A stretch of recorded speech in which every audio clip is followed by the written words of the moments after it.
अस्सलाम वालेकुम। अब आज हम न्यू चैप्टर स्टार्ट करने जा रहे हैं अपनी न्यू टाइमिंग के साथ। तो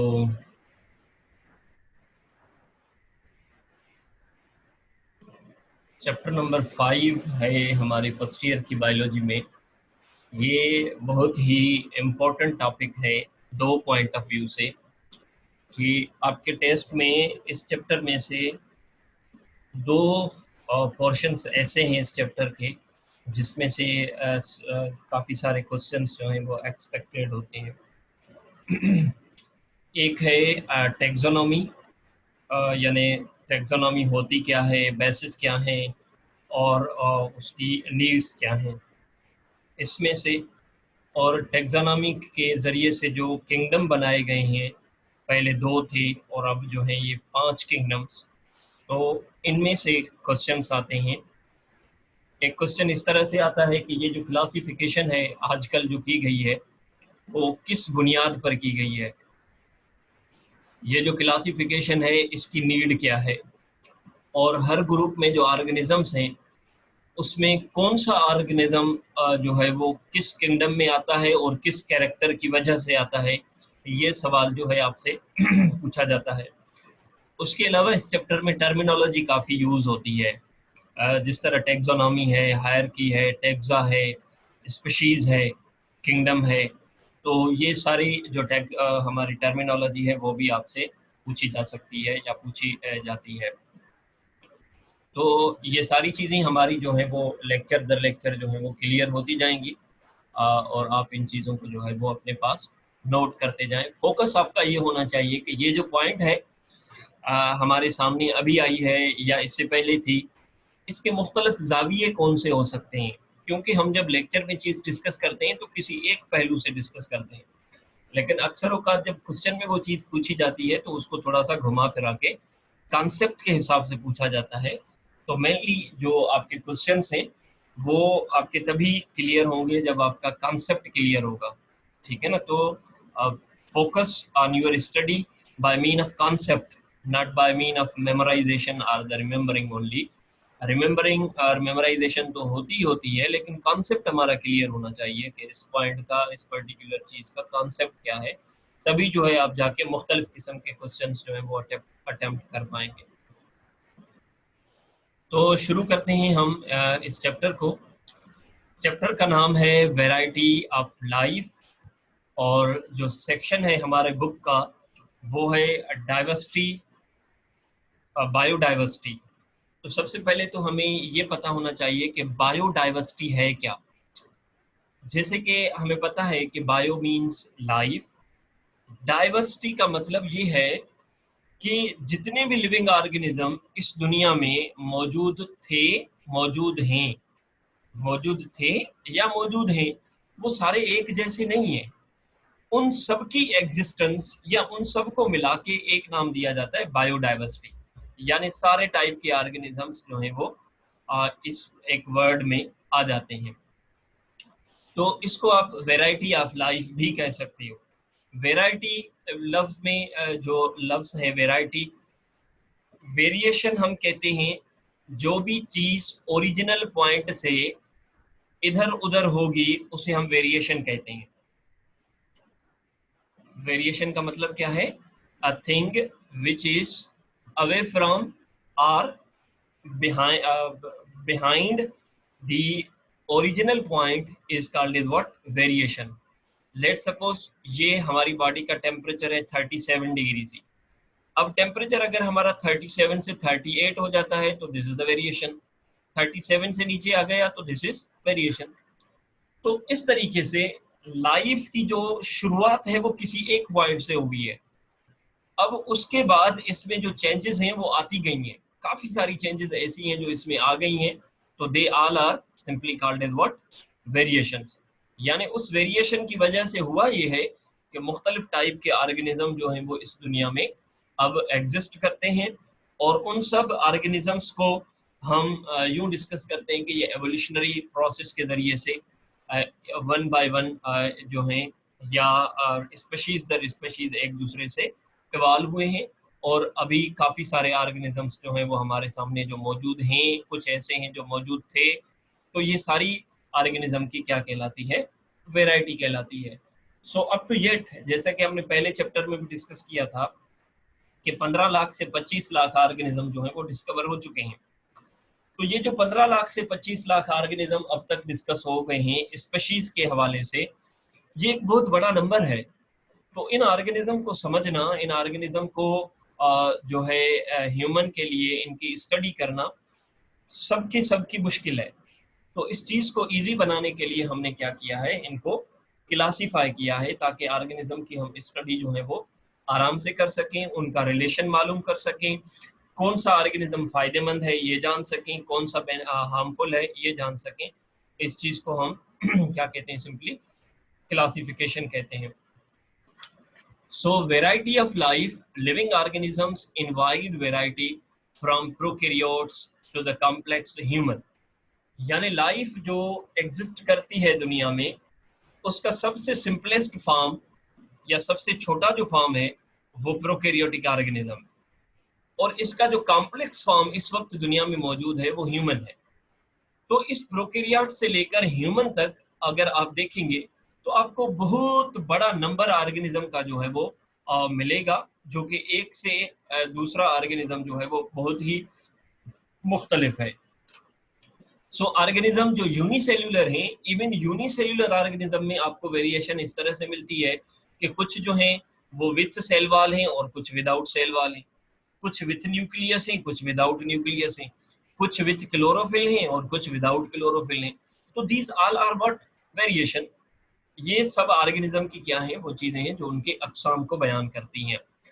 टू अंडरस्टैंड दिस वेराइटी, इस वेराइटी को समझने के लिए कि किस टाइप के ऑर्गेनिज्म में उनका रिलेशन क्या है, scientist has classify organisms on the basis of similarity and dissimilarity. Scientist ने ऑर्गेनिज्म को क्या किया है, सिमिलरिटी और डिसिमिलरिटी के बुनियाद पर क्लासिफाई कर दिया है। यानी जो एक जैसे हैं वो आपस में रखे, जो एक जैसे नहीं है उनको उनसे नहीं रखा।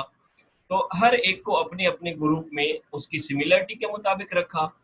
अगर एक को उस ग्रुप में नहीं रखा तो मतलब डिसिमिलरिटी के बुनियाद पर उसको नहीं रखा। तो इस अरेंजमेंट को या इस क्लासिफिकेशन को साइंटिफिकली आप कहते हो taxonomy.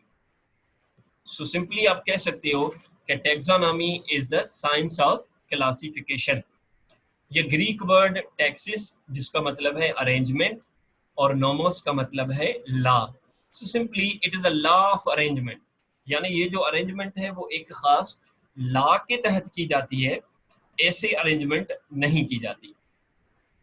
It is scientific, it is a science of classification in which techniques are used for describing. इसमें आप ऑर्गेनिज्म को डिस्क्राइब करते हो।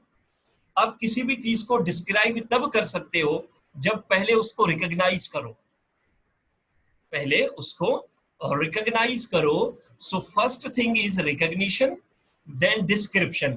रिकॉग्निशन से आप बयान करते हो, कैसे रिकॉग्नाइज करते हो कि उस चीज का के पास कोई ना कोई चीज ऐसी हो जिसके बुनियाद पर वो चीज आपसे रिकॉग्नाइज हो सके।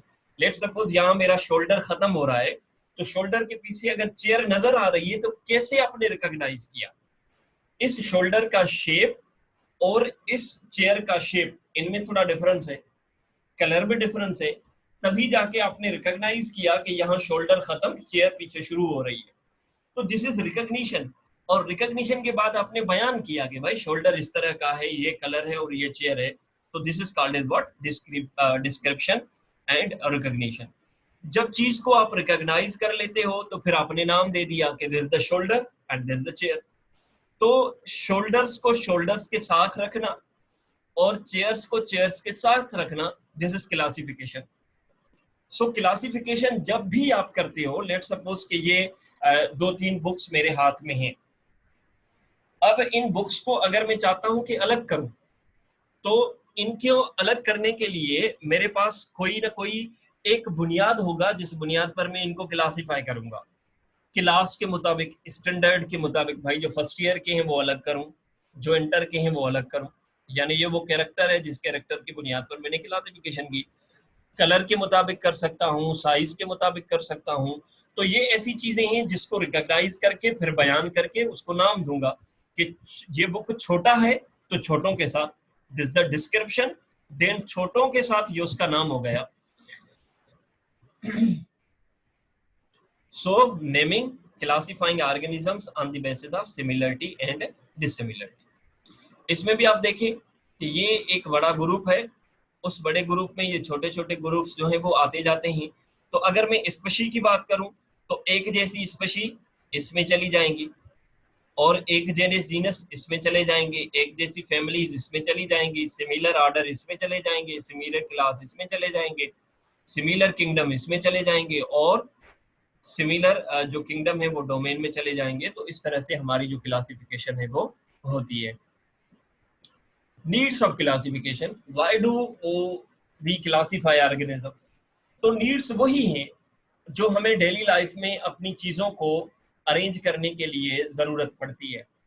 एक शेल्फ है, उस शेल्फ में आप अगर कपड़े रखते हो तो कपड़ों को एक तरतीब में रखा जाता है कि इस तरह के कपड़े इस खाने में होंगे, इस तरह के कपड़े इस खाने में होंगे। बर्तन है तो बर्तन को हम क्लासिफाई करते हैं कि ये वाले इधर आने चाहिए, ये वाले इधर आने चाहिए। यूं आपका फर्नीचर है, जो भी चीजें आपके घर में हैं उनको आप किसी न किसी तरतीब से रखते हो। तो जो नीड्स आपको घर में पड़ती हैं क्लासिफाई करने के लिए, और उस नीड को मद्देनजर रखते हुए आप क्लासिफिकेशन करते हो, वही नीड्स आपकी ऑर्गेनिज्म को क्लासिफाई करने में भी आती हैं। कौन सी है वो नीड्स? एक तो इससे आपकी जो चीजें हैं उनको आपको नो करने में, जानने में आसानी हो जाती है कि ये वाली कौन सी चीजें हैं, नुकसानकार हैं, फायदेमंद हैं, बड़ों की हैं, छोटों की हैं, खाने की हैं, सोने की हैं। तो टू नो इजीनेस, अगर ये मिली हुई होंगी तो जरूरत के वक्त आपको मुश्किल होगा कि जरूरत की चीज को वहां से निकाल लो। रिलेशनशिप, कि ऑर्गेनिज्म का आपस में रिलेशनशिप क्या है। किचन वाली चीजें भले किचन में अलग करते रखते हैं लेकिन वो सारी किचन में होंगी, क्योंकि किचन वाली चीजों का आपस में रिलेशन है, लॉन्ड्री की चीजों का आपस में रिलेशन है, यूं बेडरूम की चीजों का आपस में रिलेशन है। तो रिलेशनशिप का भी पता लगता है, और एक दूसरे पर उनका इफेक्ट क्या है। ठीक है ना? पानी को बुक्स वाली टेबल में आप मिला के नहीं रखेंगे, पता है कि अगर ये पानी गिर गया तो बुक्स खराब हो जाएंगे। So this the effect. किसी भी ऑर्गेनिज्म की जो दवाई है उसको उस जगह पर रखेंगे जो दवाई के लिए सुइटेबल जगह है। किचन में उस दवाई को आप नहीं रख रहे हो कि आपको पता है कि किचन इसको खराब कर देगा, ये फ्रिज में ठीक रहेगा। So this the effect. So effect आप जो है आपको पता लगता है कि किस चीज का इफेक्ट क्या है, ये हार्मफुल है, बेनिफिशियल है, खाने की है या हम उसका खाना है। तो ये सारी चीज जो है वो आपको क्लासिफिकेशन से पता लगती है। It is useful to know in advance. जब आपने चीजों को क्लासिफाई किया हुआ है तो आपको पहले से अब पता है कि ये जो ग्रुप है ऑर्गेनिज्म का, ये फायदेमंद है, ये पॉइजनस है, और ये डेंजरस है। इसका शिकार करना चाहिए, इसका शिकार नहीं करना चाहिए। और इसके वजह से आपको रिलेशनशिप अमंग ऑर्गेनिजम्स पता लगता है, एवोल्यूशनरी हिस्ट्री पता लगती है। So to classify organisms certain characters are used. जब भी चीजों को आप क्लासिफाई करते हो तो कोई ना कोई कैरेक्टर होता है, कोई ना कोई एट्रीब्यूट होता है। So what is character? Character क्या है? एनीथिंग विच मे बी, और any attribute which may be recognised, जिस चीज को आप रिकॉग्नाइज कर सको, पहचान सको, मेजर कर सको, एनालाइज कर सको, which can be recognised and described is character. जो रिकॉग्नाइज हो सके, डिस्क्राइब हो सके, ये आपका कैरेक्टर है। तो कलर को रिकॉग्नाइज कर सकते हो, हाइट को रिकॉग्नाइज कर सकते हो, ब्लड ग्रुप को रिकॉग्नाइज कर सकते हो, केमिकल कंपोजिशन को रिकॉग्नाइज कर सकते हो। अब रिकॉग्निशन का मतलब सिर्फ ये नहीं है कि जो आंख से रिकॉग्नाइज हो, किसी भी तरीके से रिकॉग्नाइज हो, किसी टेक्निक से रिकॉग्नाइज हो, तो दीज ऑल आर रिकॉग्निशंस। तो उन कैरेक्टर्स को, जो कैरेक्टर रिकॉग्नाइज हो सकते हैं और डिस्क्राइब हो सकते हैं, वो कैरेक्टर हैं। और ऐसे कैरेक्टर जो आप क्लासिफिकेशन में इस्तेमाल करते हो, those characters are what? Taxonomic characters. ऐसे कैरेक्टर्स को आप क्या कहते हो? टैक्सोनॉमिक कैरेक्टर कहते हो। So what is taxonomic character? Taxonomic character क्या है? So taxonomic character which can be recognised and described, उसमें आपका फॉर्म हो गया यानी एक्सटर्नल अपीयरेंस, उसकी structure, behaviour, physiology, anatomy, morphology, कोई भी चीज विच कैन बी रिकॉग्नाइज्ड। अब रिकॉग्निशन किसी भी टेक्निक से हो वो रिकॉग्निशन है, यानी रिकॉग्निशन के लिए कोई हद नहीं है कि भाई ऐसे क्यों रिकॉग्नाइज किया। जैसे रिकॉग्नाइज कर सकते हो यानी जैसे एनालाइज कर सकते हो वो सारी चीजें आपकी रिकॉग्निशन में आ जाएंगी। During the taxonomy mostly expression of character is used. तो मोस्टली हम जो टेक्सोनॉमी में कैरेक्टर का क्या यूज करते हैं, कैरेक्टर का एक्सप्रेशन यूज करते हैं। क्या यूज करते हैं? कैरेक्टर का एक्सप्रेशन। लेट सपोज कि अभी जो है ये दो चीजें मेरे पास मौजूद हैं। लेट सपोज मैं ऐसी कोई चीज लूं जो यहाँ दिखाने में, अब देखें ये तीन चीजें हैं मेरे हाथ में इस वक्त।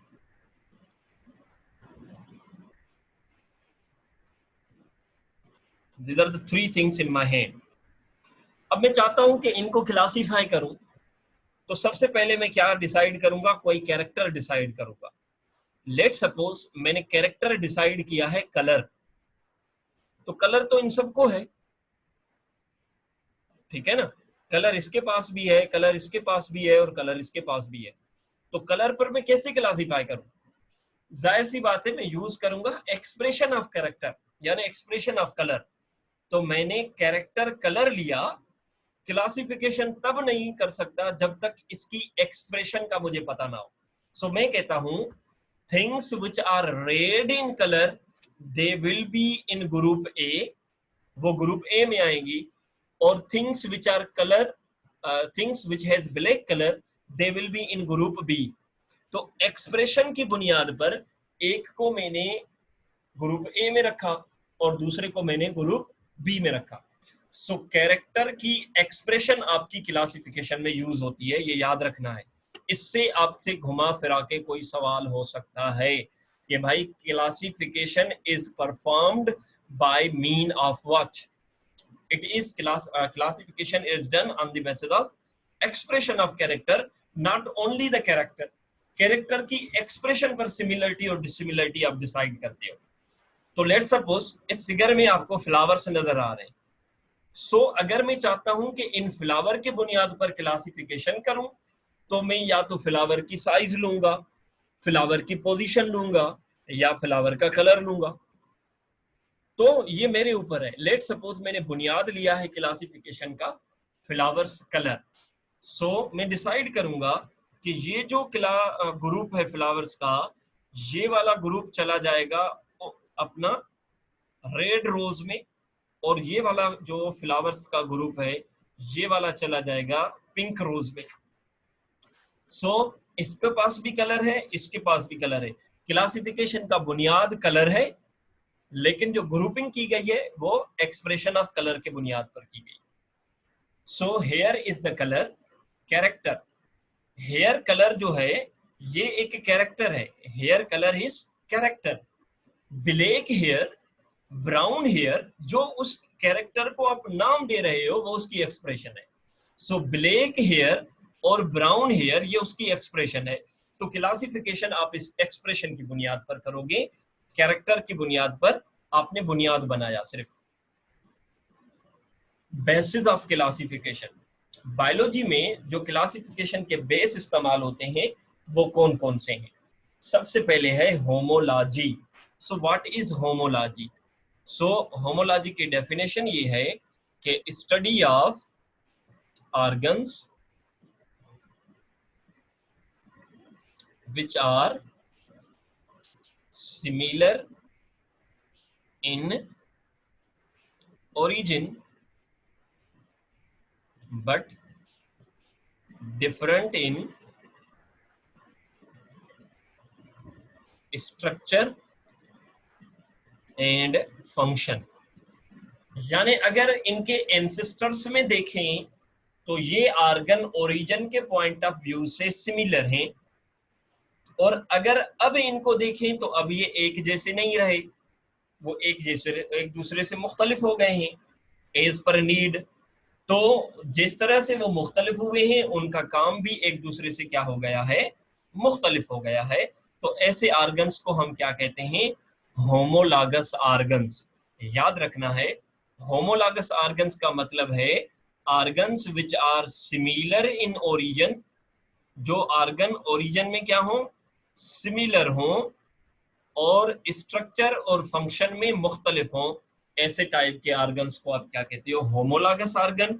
और होमोलागस आर्गन की स्टडी को क्या कहते हो, होमोलॉजी कहते हो। So these were controlled by the same genes in ancestors. यानी अगर पीछे चले जाएं तो एंसेस्टर्स में इन आर्गन्स को बनाने के लिए जीन सेम थी, लेकिन आजकल चूंकि डीएनए में म्यूटेशन हो गई है, डीएनए चेंज हो गया है, तो अब इन जीन्स को बनाने, इन ऑर्गन्स को बनाने के लिए जो एक्सप्रेशन होती है, वो जीन्स भी मुख्तलिफ हैं, इनकी अपीयरेंस भी अब मुख्तलिफ है, और इनका फंक्शन भी मुख्तलिफ है। लेकिन एवोल्यूशनरी पॉइंट ऑफ व्यू से आप पीछे चले जाओ तो they are similar in origin, वो ओरियन में सेम है। जिस तरह आपने देखा कि ये ह्यूमन की आर्म है, ये डॉग की 4 लेग है, ये बर्ड का जो है वो लेग है, और इस तरह ये वेल का फिलिपर है। अब इनके अंदर जो बोन्स मौजूद हैं वो आज भी तकरीबन सेम है, लेकिन उनकी स्ट्रक्चर चेंज हो गई है सेम ओरिजिन के पॉइंट ऑफ व्यू से। देखें, ये वाला बोन इधर भी मौजूद है, इधर भी मौजूद है, इधर भी मौजूद है, इधर भी मौजूद है, बट ऑल इन 4, इन चारों में इसकी जो स्ट्रक्चर है अब चेंज हो गई है एज पर नीड। ये बोन इधर भी मौजूद है, इधर भी मौजूद है, इधर भी मौजूद है, और इधर भी मौजूद है, लेकिन अब इनकी स्ट्रक्चर चेंज हो गई है। ये फेलेंजेस वाले बोन इन चारों में मौजूद है, बट उनकी स्ट्रक्चर चेंज हो गई है। ये जो हमारे पास मेटाकार्पल्स हैं, इनकी स्ट्रक्चर, कार्पल्स जो हैं, इनकी स्ट्रक्चर हर किसी में अलग अलग हो गई है, लेकिन मौजूद हैं। So they are similar in origin but different in function. तो इस तरह से भी आप जो है होमोलागस आर्गन्स की बुनियाद पर क्लासिफिकेशन कर सकते हो कि भाई जिसके पास ये वाले होमोलागस आर्गन है वो 7, जिसके पास ये नहीं है वो अलग। तो एक्सटर्नल अपीयरेंस की बुनियाद पर या उनके होमोलागस आर्गन्स की बुनियाद पर आप जो है ये क्लासिफिकेशन करनी है। एक खास बात यहाँ पर नोट करनी है, तो होमोलागस आर्गन का मतलब सिर्फ ये नहीं है कि ये बड़ी बड़ी मोटी मोटी स्ट्रक्चर्स। होमोलागस स्ट्रक्चर्स आपको सेल्यूलर कंपोनेंट्स में भी मिलेंगी, क्रोमोसोम के नंबर और टाइप में भी मिलेंगी, फिजियोलॉजी में भी मिलेंगी, और बायोकेमिकल होमोलॉजीज भी मिलेंगी। सो ये बात याद रखनी है। Structure and function are always related. हमेशा आर्गन का जो शेप है वो उसके फंक्शन के मुताबिक होता है। अगर फंक्शन डिगिंग का करना है और स्ट्रक्चर की बनावट फ्लाइंग जैसी हो, ये नहीं हो सकता। So structure of and function they both are related to each other. आप स्ट्रक्चर को देख के फंक्शन जो है वो समझ सकते हो। फंक्शन आपको बताया जाए तो आप स्ट्रक्चर प्रेडिक्ट कर सकते हो कि इस तरह की होगी। It is an example of divergent evolution, यानी पहले सेम थे, अब ये अलग अलग हो गए हैं। सो दिस अलग अलग हो गए हैं का मतलब क्या है कि ये डाइवर्जेंट एवोल्यूशन है, यानी ये एक एंसेस्टर से इवॉल्व होते होते काफी सारे दूसरे दूसरे ऑर्गेनिज्म इनसे बन गए। तो इस टाइप को आप डाइवर्जेंट एवोल्यूशन का एग्जाम्पल कहते हो। ये भी चीज याद रखनी है। दूसरा बेस है हमारे पास बायोकेमिस्ट्री, यानी बायोकेमिकल बेस। सो बायोकेमिकल बेस मतलब केमिकल स्टडी करेंगे आप ऑर्गेनिज्म की, केमिकल एनालिसिस करेंगे कि केमिकली वो कितने सिमिलर हैं या डिसिमिलर हैं। ये चीज करने के लिए आपको मुख्तलिफ टेक्निक्स इस्तेमाल करनी पड़ती हैं। When it is impossible to classify an organism on the basis of morphology, जब आप ऑर्गेनिज्म को मार्फोलॉजी के बुनियाद पर क्लासिफाई ना कर सको, यानी वो मार्फोलॉजिकली सिमिलर दिखते हो, ऐसा अक्सर यूनिसेल्युलर ऑर्गेनिज्म में होता है, जिस तरह बैक्टीरिया।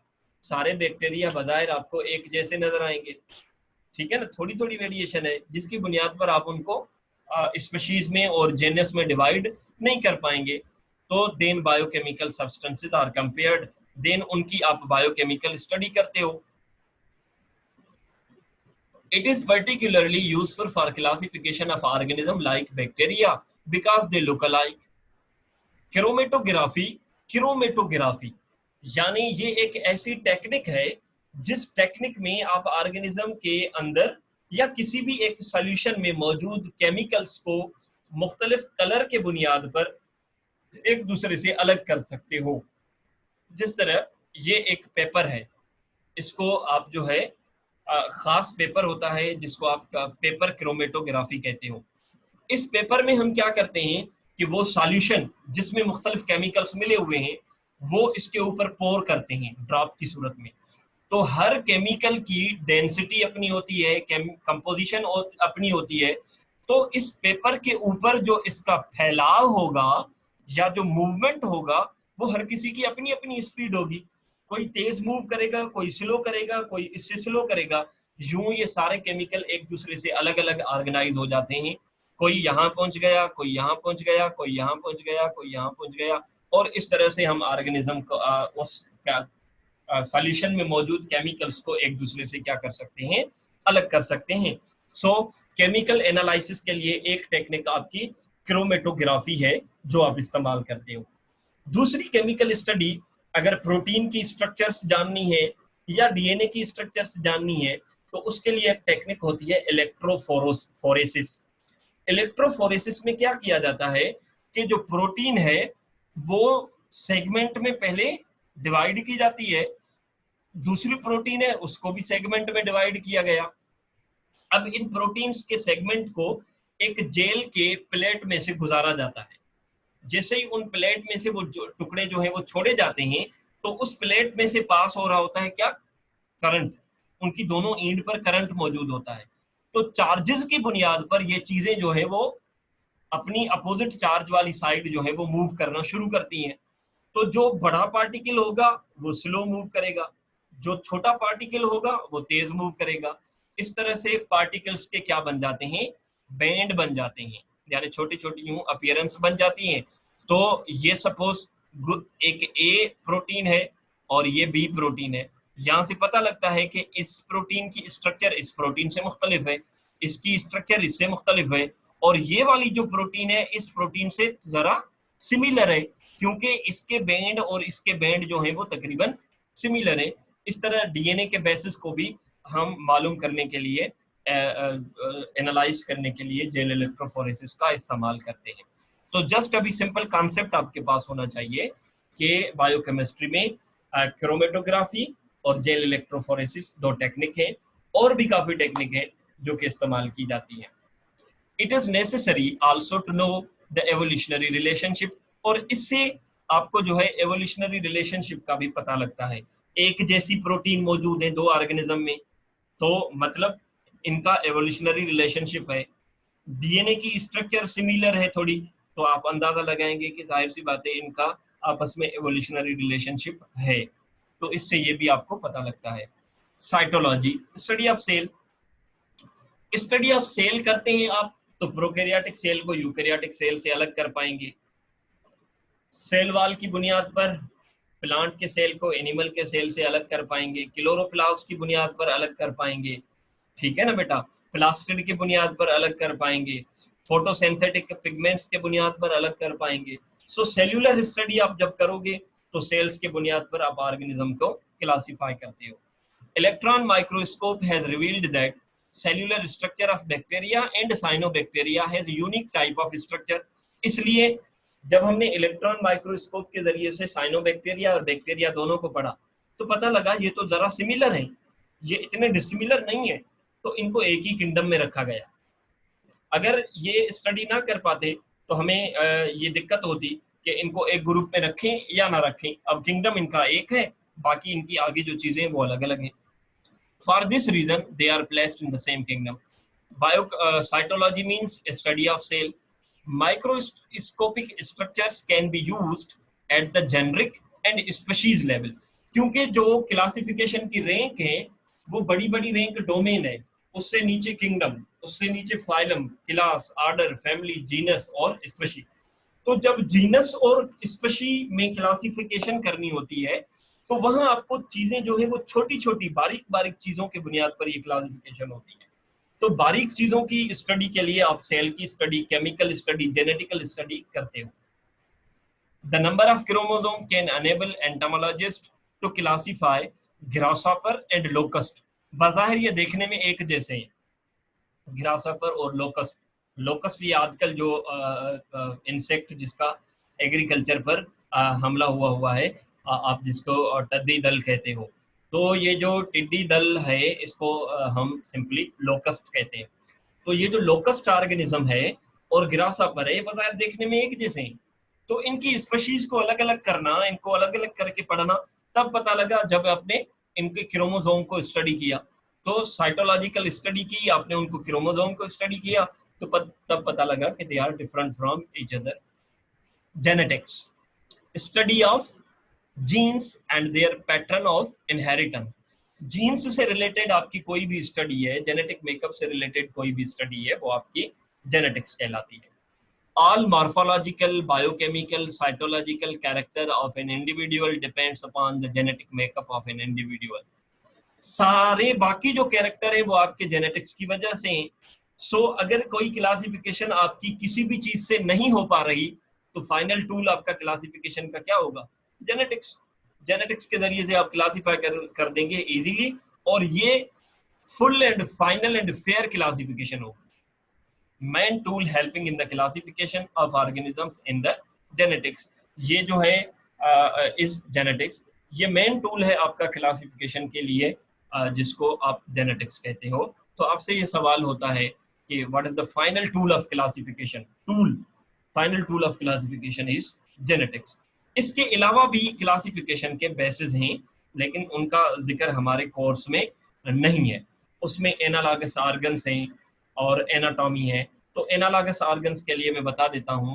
एनालॉगस ऑर्गन्स का मतलब है कि वो ऑर्गन्स जो कि ओरिजिन में डिफरेंट हो, ओरिजिन में क्या हो? डिफरेंट, लेकिन फंक्शन में सिमिलर हो, तो उनको आप क्या कहते हो? Analogous organ. जिस तरह मॉस्किटो फ्लाई करता है तो उसके पास विंग्स हैं, बर्ड्स के पास भी विंग्स हैं, वो उनसे फ्लाई करते हैं। तो दोनों का काम फ्लाई करना ये सेम है, लेकिन ओरिजिन के पॉइंट ऑफ व्यू से वो एक दूसरे से मुख्तलिफ हैं। तो ऐसे ऑर्गन्स को आप एनालॉगस ऑर्गन कहते हो। Anatomy, internal structures of organ. भाई चार उन ऑर्गेनिजम्स को साथ रखो जिनकी हार्ट में 4 चेंबर हैं, तो ये तब पता लगेगा जब इंटरनल स्ट्रक्चर आप करोगे। तो दिस इज एनाटॉमी।